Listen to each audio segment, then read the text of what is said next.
If you've ever answered a knock at your door when you weren't expecting anyone, you need to hear this, because that's how the worst night of my life began.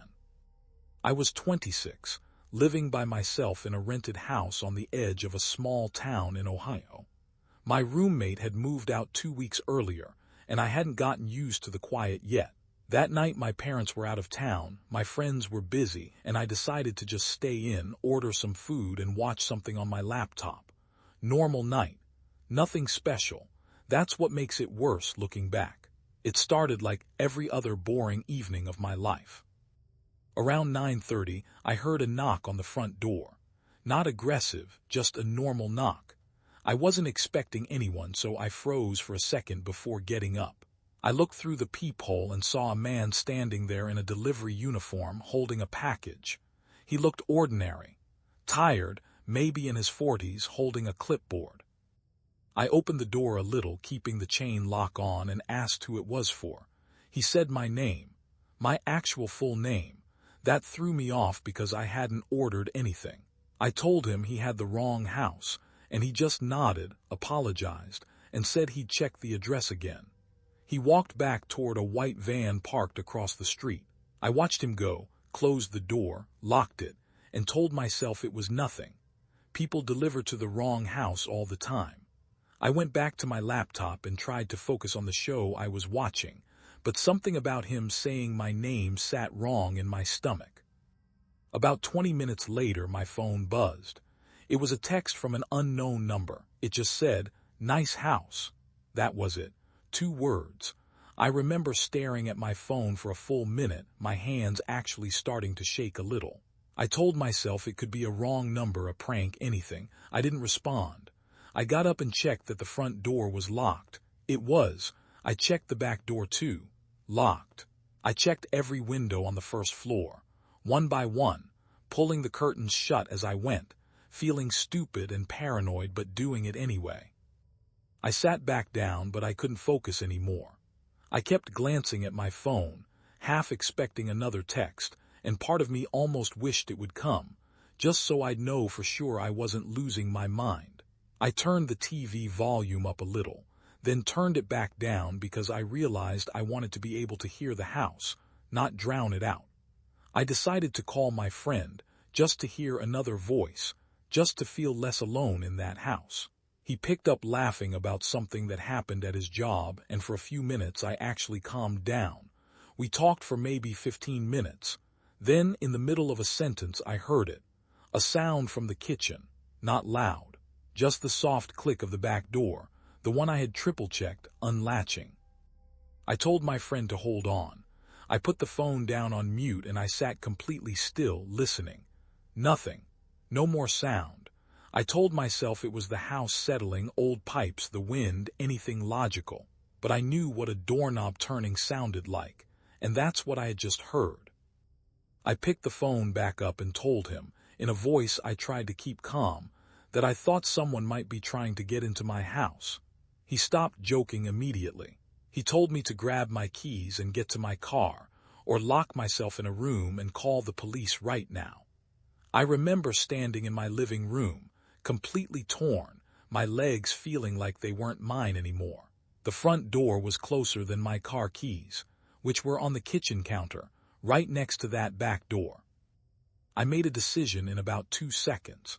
I ran for the front door instead, barefoot, phone still in my hand, and I didn't look back toward the kitchen.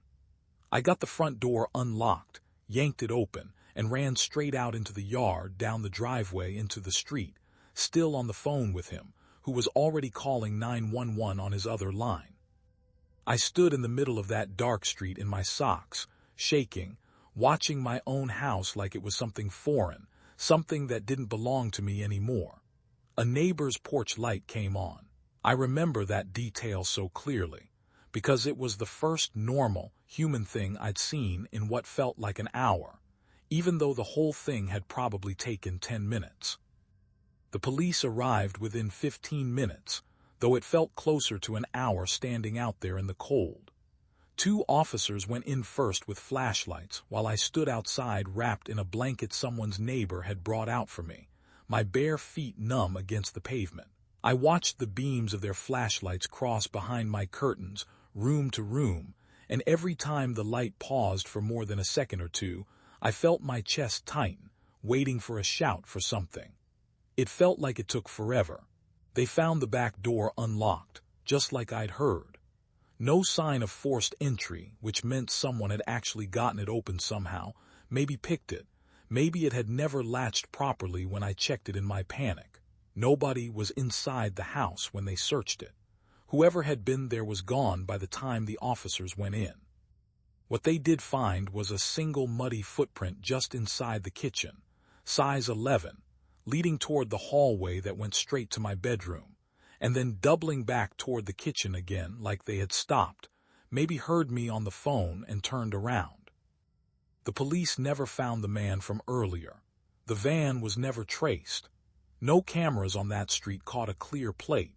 They logged it as an attempted break-in, gave me a case number, and told me to change my locks, which I did the very next day, along with adding a deadbolt, a chain, and eventually a camera above that same back door. I moved out 3 months later. I told myself it was for other reasons, better location, cheaper rent, whatever sounded normal to say out loud. But the real reason was that I could never sit in that living room again without listening for that soft click. I still check locked doors twice now, wherever I live. I still get a knot in my stomach when someone says my full name and I don't know how they know it. I think about that footprint sometimes, the one that turned around in my own hallway. I think about how close it came to my bedroom door before it stopped. And I think about how the only reason I'm telling you this story right now is that I happened to be on the phone with someone at the exact moment that lock clicked open.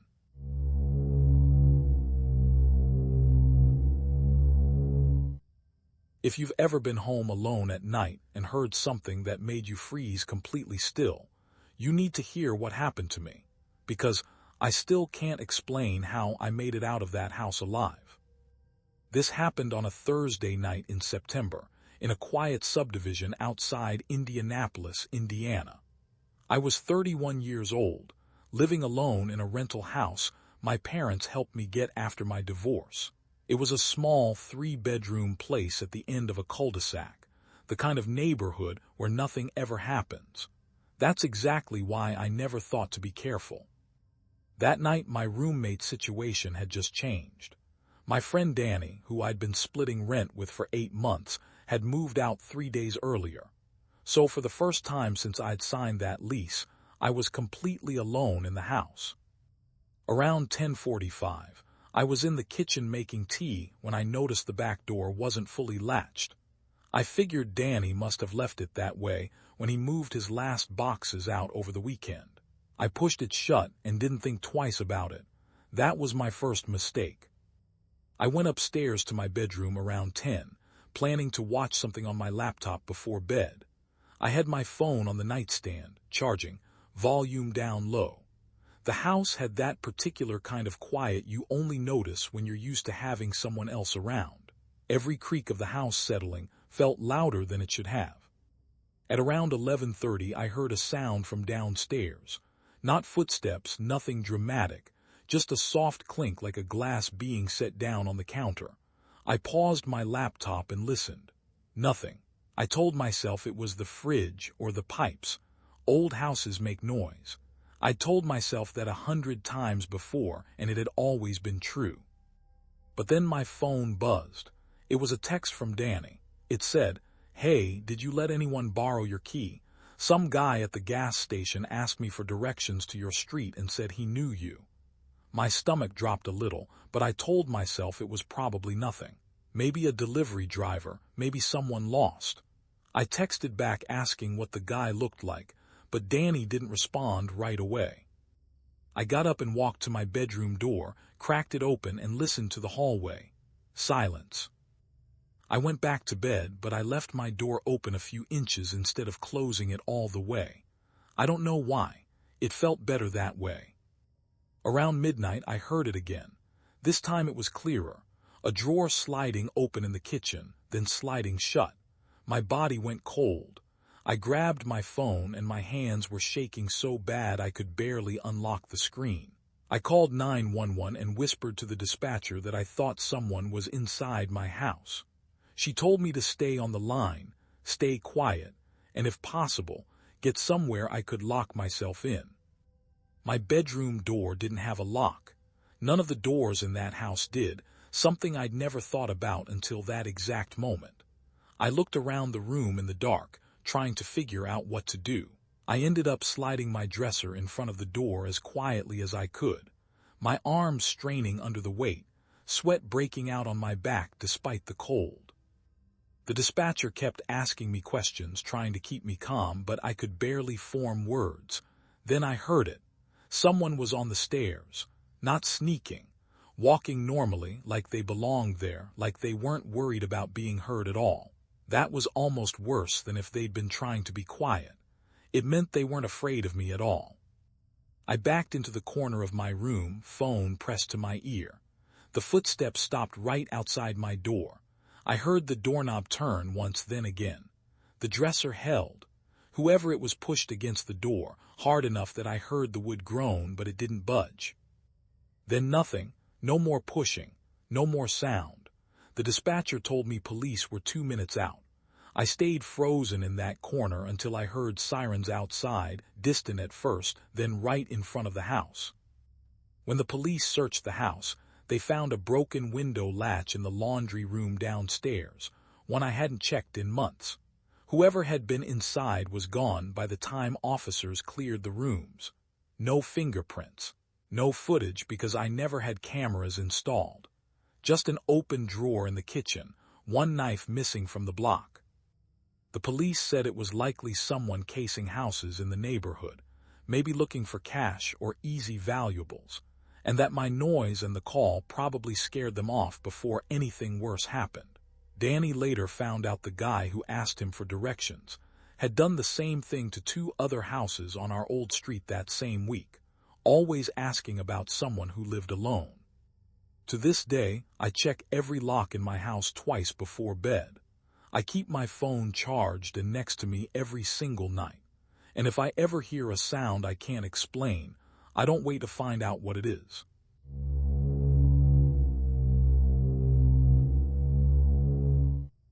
If you've ever thought locking your front door was enough to keep you safe, you need to hear what happened to me, because I learned how wrong that can be. I was 38 years old, living by myself in a rented duplex outside Spokane, Washington. Nothing fancy. 2 bedrooms, a small kitchen, a backyard with a wooden fence that never quite closed all the way. I'd lived there almost a year. That night started ordinary. I got home from work around 7, microwaved some leftovers, put on a show I wasn't really watching. My phone buzzed around 8:15. It was a text from an unknown number, just 3 words. Check your door. I remember laughing it off, figured it was a wrong number or maybe a friend messing with me. I walked to the front door anyway, more out of curiosity than fear. I looked through the peephole. Nothing. Just the porch light buzzing like it always did, moths circling it in lazy loops. I unlocked the door and stepped outside, checked the welcome mat, checked the yard. Nothing there. No car, no person. Just the sound of crickets and a dog barking somewhere down the street. I went back inside and locked the door, told myself it was nothing, some kid with a burner phone thinking it was funny. 20 minutes later, my phone buzzed again. You didn't check the back door. That's when my stomach dropped, because I hadn't, and because whoever was texting me knew that. I stood in my living room. My first instinct was to call the police, and I almost did. But then I thought about how it would sound. A text message. No threats, technically, no name, just 2 texts about doors. I figured they'd tell me to call back if something actually happened. So I did what felt like the responsible thing. I checked the back door myself. The kitchen light flickered as I walked in, the way it always did when the AC kicked on, but it still made me flinch. I checked the deadbolt. Locked. I checked the window above the sink. Locked. I stood there for a second, feeling a little stupid, a little relieved. Then I noticed something on the counter that hadn't been there before. My spare key. The one I kept in a magnetic box under the back porch railing for emergencies. It was sitting right there on my kitchen counter, next to the fruit bowl. I hadn't put it there. I want you to understand what that does to a person. It's not fear like a jump scare. It's like the safe place you thought you had isn't safe anymore. That someone had been inside my house. Recently. Maybe while I was eating dinner 10 feet away with the TV on. I grabbed a kitchen knife, more for the feeling of having something in my hand than any real plan, and I checked every room. Closets, under the bed, behind the shower curtain. Nothing. No broken windows, no forced locks. Whoever it was had a key. And now I did too, sitting there on my counter like some kind of message. I called 911 that time. No hesitation. I explained everything, the texts, the key, all of it. The dispatcher stayed calm, told me units were on the way and to stay on the line and stay in a room I could lock. I chose my bedroom. I sat on the floor with my back against the door, knife in one hand, phone in the other, and I listened to every sound that house made. The AC humming, the fridge cycling on and off, a car passing outside. Ordinary sounds. The police got there 12 minutes later. It felt like an hour. They cleared the house, checked every door and window from the inside and outside. No forced entry anywhere, which meant one thing. Somebody had a key that wasn't supposed to exist. Here's where it gets worse. The officer asked me who else had access to my place. Landlord. Anyone who'd done work on the house. I gave them a short list because honestly my life wasn't that complicated. A few days later, they came back to me with something that still makes my skin crawl when I think about it. The maintenance guy my landlord used. A man who'd fixed my sink and my AC unit twice that year. A man I'd let into my house without a second thought because he had a work order and a company polo shirt. Had been let go from the property company 2 months earlier. Fired, actually, for reasons they wouldn't fully explain to me. But he still had a set of duplicate keys he'd cut for himself while he had access. Keys nobody knew existed until they searched his apartment. They found notes in his apartment. Not about me specifically, at least not that they told me, but a notebook with addresses, schedules, patterns. He'd been tracking which nights certain tenants were home alone. My name was one of 6 on that list. The texts, they figured, were his way of getting close to the moment, testing how someone would react, seeing if I'd panic, if I'd leave the house, if I'd give him an opening. The key on the counter wasn't just a threat. It was him showing me he could already be inside without me knowing, and choosing, that one time, to let me find out. He was arrested 3 days later at a gas station 40 minutes from my house. They found more cut keys in his car, more notebooks. I try not to think about what those pages said about the other 5 names. I changed every lock, even ones I know are secure. I still check my back door before bed every single night, even now, years later. So if you live alone, do me a favor. Ask yourself right now, who has a key to your front door? Who has access you've forgotten about? Because sometimes the danger isn't a stranger breaking in. Sometimes they already have a way inside, and they're just waiting for the right night to use it. If these stories kept you on edge, hit that subscribe button, drop a comment, and let us know which story got to you the most. And if you've got a horror story of your own, send it in the comments. Stay safe out there, and we'll see you in the next video.